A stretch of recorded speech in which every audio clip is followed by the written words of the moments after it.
வணக்கம். இன்னைக்கு நம்மளுடைய சேனல்ல பார்க்கக்கூடிய பதிவானது ரொம்ப முக்கியமான ஒரு பதிவு. இன்னைக்கு நம்ம எதை பத்தி பார்க்க இருக்கோம் அப்படின்னா 2024ஆம் ஆண்டினுடைய கடைசி பௌர்ணமியானது எப்பொழுது வருகிறது, இந்த பௌர்ணமியினுடைய சிறப்புகள் என்ன, இந்த பௌர்ணமிக்கு பிறகு பார்த்தீங்கன்னா ரிஷபராசி நேயர்களுடைய வாழ்க்கையில எப்படிப்பட்ட பலன்களானது அமைய போகிறது, அவர்களுடைய வாழ்க்கையில் முன்னேற்றங்களானது இருக்குமா, இல்லை ஏதாவது பார்த்தீங்கன்னா பின்னடைவுகளை இவர்கள் சந்திப்பார்களா, இவர்களுக்கு இந்த பௌர்ணமிக்கு பிறகு பார்த்தீங்கன்னா இவர்களுக்கு பிடித்த மாதிரியான ஒரு தலையெழுத்தை மாற்றி அமைக்கக்கூடிய ஒரு அமைப்பானது காணப்பட போகிறதா, இது போன்ற எல்லா விஷயத்தையும் தான் நம்ம டீட்டெயிலாக பார்க்க இருக்கோம். பதிவை தொடர்ந்து பாருங்க. இந்த வீடியோவை பார்க்குறவங்க ரிஷபராசி நேயர்களாக இருந்தீங்க அப்படின்னா இந்த வீடியோக்கு ஒரு லைக் கொடுத்துருங்க. அதோடு நம்மளுடைய சேனலை இன்னும் சப்ஸ்கிரைப் பண்ணாமல் இருந்தீங்க அப்படின்னாலும் முதல்ல சப்ஸ்கிரைப் பண்ணிவிடுங்க. அப்படியே கூட இருக்க அந்த பெல் ஐக்கானே பார்த்தீங்கன்னா கிளிக் பண்ணி வச்சுக்கோங்க. அப்போ தான் நம்மளுடைய சேனலில் கொடுக்கக்கூடிய அனைத்து தகவலுமே உங்களுக்கு நோட்டிஃபிகேஷனாக வரும். அதையும் நீங்கள் பார்த்து பயனடையலாம்.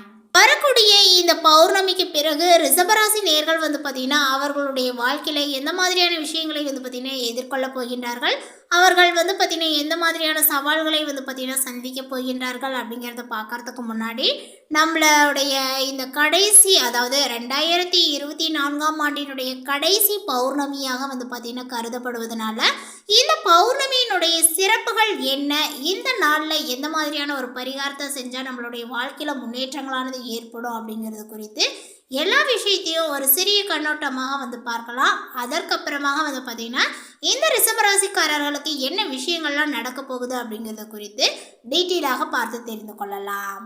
பொதுவாகவே பௌர்ணமி என்பது பார்த்தீங்கன்னா சந்திர பகவானுக்கு உரிய தினமாகும். கார்த்திகை பௌர்ணமி என்பது சந்திரன் பூமிக்கு மிக அருகில் வரக்கூடிய ஒரு நாளாக சொல்லப்படுது. பௌர்ணமி நாளில் பார்த்தீங்கன்னா சிவபெருமானையும் அம்பிகையையும் முருகபெருமானையும் சத்யநாராயணரையும் பார்த்தீங்கன்னா வழிபடுவது மிக சிறப்பானதாகும். குறிப்பாக சொல்லப்போனால் மனக்குழப்பங்கள் உள்ளவர்கள் பௌர்ணமி வழிபாடு செய்வது சிறப்பு. இந்த ஆண்டினுடைய கடைசி பௌர்ணமி மிக முக்கியமான நாள் என்பதனால இந்த நாளை பக்தர்கள் பார்த்தீங்கன்னா தவற விடாமல் சில குறிப்பிட்ட வழிபாடுகளை செய்வதனால அவர்களுடைய வாழ்வில் மிகப்பெரிய ஒரு மாற்றங்கள் ஏற்படும் என்பது நம்பிக்கை. அதே போல தாங்க இந்த ரிஷபராசிக்காரர்களும் அவர்களுடைய வாழ்க்கையில் பார்த்தீங்கன்னா ஒரு பெரிய மாற்றங்கள் ஏற்படணும் அப்படின்னா நீங்கள் ஒரு சில விஷயங்களை பார்த்தீங்கன்னா இந்த பௌர்ணமி நாளில் செய்து தொடங்குங்க.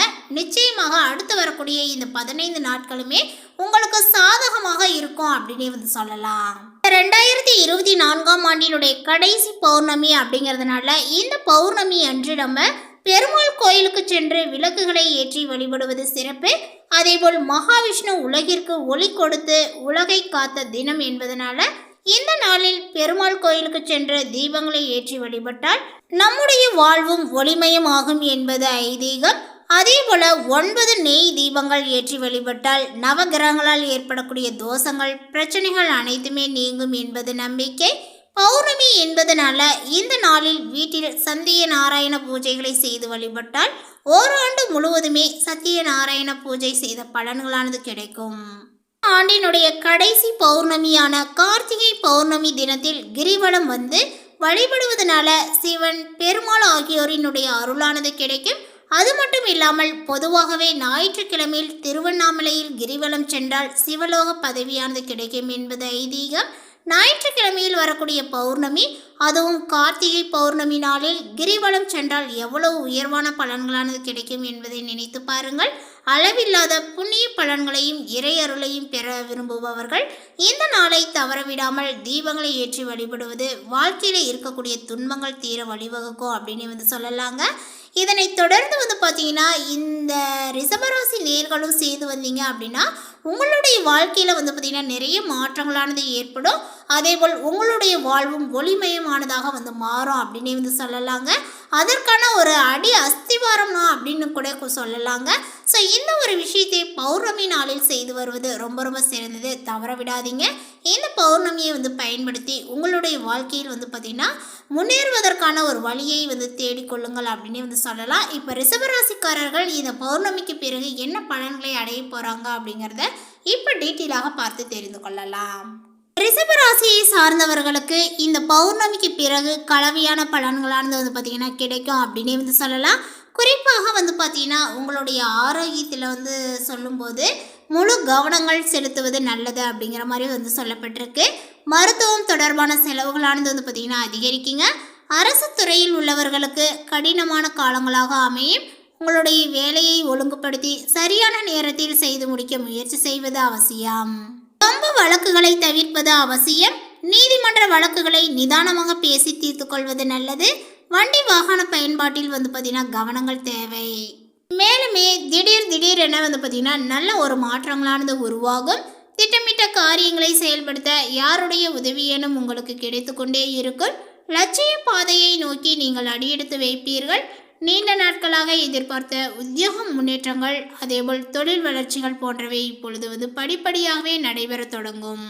அதே போல் உங்களுக்கு வந்து பார்த்தீங்கன்னா தாமதித்த காரியங்கள் தடையின்றி இப்பொழுது நடைபெறுங்க. கரைந்த சேமிப்புகளை வந்து பார்த்தீங்கன்னா இப்பொழுது ஈடுகட்டுவீர்கள். பெண்வழி பிரச்சனைகள் நல்ல ஒரு முடிவிற்கு வரும். நீங்கள் எடுத்த முயற்சியினுடைய காரணமாக பிறர் போற்றக்கூடிய அளவிற்கு உங்களுடைய வாழ்க்கை தரமானது வந்து பார்த்தீங்கன்னா உயருங்க. தொழிலில் இருந்த குறுக்கீடுகள் அகல அதிகார வர்த்தகரினுடைய ஆதரவை நீங்கள் நாடுவீர்கள். அதே போல வெளிநாட்டு முயற்சியில் தடைகளானது உருவாகலாம். உத்தியோகத்தில் உள்ளவர்கள் உங்களுடைய சக பணியாளர்களிடம் உங்களுடைய முன்னேற்றத்தை வந்து பார்த்தீங்கன்னா பகிர்ந்து கொள்ள வேண்டாம். மேலுமே உங்களுடைய வாழ்க்கை துணை வழியே சில பிரச்சனைகளானது ஏற்பட்டு ஆகல. உறவினர்கள் சிலர் வளர்ச்சிக்கு இடையூறாக வந்து இருக்கின்றார்களே என்று கவலைப்படுவீர்கள். உடன்பிறப்புகளினுடைய அனுசரிப்பு குறையலாங்க. ஊர் மாற்றம் வீடு மாற்றங்கள் பற்றி நீங்கள் சிந்திப்பீர்கள். உயர் அதிகாரிகளுடன் சுமூகமாக நடந்து கொள்ளுங்கள். வாகன வழியில் சில பிரச்சனைகளானது வரலாம். பணப்பற்றாக்குறையினால கவலைப்படுவீர்கள். அரசு வழியில் செய்த முயற்சிகளும் இப்பொழுது உங்களுக்கு கைகூடும். அதிகார வர்த்தகனரினுடைய ஆதரவு உண்டு. உடல் நலங்களானது சீராகி உற்சாகத்தோடு நீங்கள் இயங்குவீர்கள். பழைய ஆபரணங்களை கொடுத்துவிட்டு புதிய ஆபரணங்களை வாங்கக்கூடிய ஆர்வங்களும் அதிகரிக்குங்க. அதே போல் வந்து பார்த்திங்கன்னா இப்பொழுது உங்களுக்கு செவ்வாயினுடைய வக்ரம் பெற்று இருப்பதனால இடமாற்றங்களும் வீடு மாற்றங்களும் ஏற்படும். ஒரு சிலருக்கு வந்து பார்த்திங்கன்னா வெளிநாடு செல்லக்கூடிய முயற்சிகளானது கை கொடுங்க. திருமண தகடையானது வந்து பார்த்திங்கன்னா இப்பொழுது அகலும். திடீர் விரயங்கள் நல்ல ஒரு விரயங்களாக வந்து மாறும். பெற்றோரினுடைய ஆதரவோடு சில காரியங்களை செய்து முடிப்பீர்கள். வாழ்க்கை துணையினுடைய உடல் நலத்தில் கவனங்கள் தேவை. அதே போல் பொது வாழ்வில் உள்ளவர்களுக்கு செல்வாக்குகளானது வந்து பார்த்திங்கன்னா அதிகரிக்குங்க. வியாபாரம் மற்றும் தொழில் செய்பவர்களுக்கு இப்பொழுது எதிர்பார்த்த லாபங்கள் கிடைக்கப்பெறும். உத்தியோகத்தில் உள்ளவர்களுக்கு வேலை பளுவானது வந்து பார்த்திங்கன்னா கூடும். கலைஞர்களுக்கு சந்தர்ப்பங்களானது இப்பொழுது சாதகமாக அமையும் அப்படின்னே சொல்லலாம். அதே போல் மாணவ மாணவிகளுக்கு நினைவாற்றலானது அதிகரிக்க பயிற்சியானது வந்து பார்த்திங்கன்னா மிகவும் அவசியம். பெண்கள் தங்களுடைய பிரச்சனைகளில் இருந்து விடுபட வாய்ப்புகள் உண்டு. மருத்துவ செலவுகளை தவிர்க்க இயலாது. மேலுமே இந்த காலகட்டத்தில் வந்து பார்த்திங்கன்னா எல்லா விதத்திலுமே உங்களுக்கு நன்மைகளானது உண்டாகும். எதையுமே துணிச்சலுடன் எதிர்கொள்வீர்கள். தடைபட்டு வந்த காரியங்களில் தடைகளானது நீங்கும். சாமர்த்தியமான பேச்சால ஆதாயங்களானது வந்து பார்த்திங்கன்னா உண்டாகுங்க. பணவரவானது உங்களுக்கு அதிகரிக்கும். உங்களுடைய செயல்களுக்கு தடைகளை ஏற்படுத்தியவர்கள் தாமாகவே விலகிச் செல்வார்கள். அதேபோல் குடும்பத்தில் மகிழ்ச்சியானது வந்து பார்த்திங்கன்னா நிலவும். பிள்ளைகளால் பெருமையானது வந்து பார்த்திங்கன்னா உண்டாகுங்க.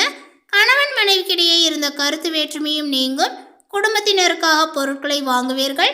குடும்பத்தில் சுப நிகழ்ச்சிகளானது நடக்கும்.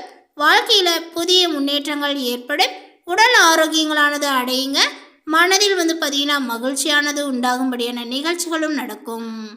தொழில் வியாபாரத்தில் எதிர்பார்த்த லாபங்களானது வந்து பார்த்திங்கன்னா கிடைக்குங்க. முன்னேற்றங்களானது காணப்படும். வியாபாரம் தொடர்பான பயணங்கள் செல்ல நேரிடும். அதே போல் தொழில் விரிவாக்கத்திற்கான பண உதவியானது கிடைக்கும். உத்தியோகத்தில் இருப்பவர்கள் ஏதாவது ஒரு வகையில் அலைச்சல் கூடுதல் செலவை வந்து பார்த்திங்கன்னா சந்திப்பீர்கள்.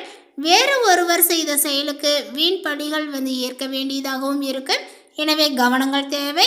பெண்களுக்கு அடுத்தவர்கள் ஆச்சரியப்படக்கூடிய வகையில் சாமர்த்தியமாகவே வந்து பார்த்திங்கன்னா காரியங்களை செய்து வெற்றியும் பெறுவார்கள். புதிய நட்பு மூலமாகவே வந்து பார்த்திங்கன்னா மகிழ்ச்சியானது கிடைக்கும். கலைத்துறையினருக்கு புதிய வாய்ப்புகள் கிடைக்கப்பெற்று புதிய ஒப்பந்தங்களில் வந்து பார்த்திங்கன்னா கையெழுத்திடுவீர்கள். இதுவரை வராமல் தடைப்பட்ட பணத்தொகையானது கைக்கு வந்து சேரும். வெளிநாடுகளுக்கு செல்லக்கூடிய வாய்ப்புகளும் அதன் மூலமாக வந்து பார்த்திங்கன்னா மேன்மைகளும் உண்டாகுங்க. உடன் இருக்கக்கூடிய சக கலைஞர்களினுடைய ஒத்துழைப்பு மகிழ்ச்சி அளிக்கும். மேலுமே ஒரு சிலருக்கு வந்து பார்த்திங்கன்னா இடமாற்றம் சம்பந்தப்பட்ட ஆலோசனைகளானது வந்து பார்த்திங்கன்னா நடக்குங்க. உடன் பணிபுரிவோரால் அனுகூலங்களானது உண்டு. உங்களுடைய பொருட்களை வேறு நபரிடம் பார்த்தீங்கன்னா ஒப்படைக்க வேண்டாம். வியாபாரத்தில் சீரான வளர்ச்சியானது இருக்கும், அலைச்சலும் இருக்கும். தொழில் நிமித்தமாக சிலர் குடும்பத்தை விட்டு பிரிய நேரிடலாம். இந்த தகவல் உங்களுக்கு பிடித்திருந்தால் லைக் பண்ணுங்க, ஷேர் பண்ணுங்க. இது போன்ற புதிய சுவாரஸ்யமான புதிய தகவலுடன் அடுத்த ஒரு வீடியோவில் சந்திக்கலாம். தேங்க்யூ.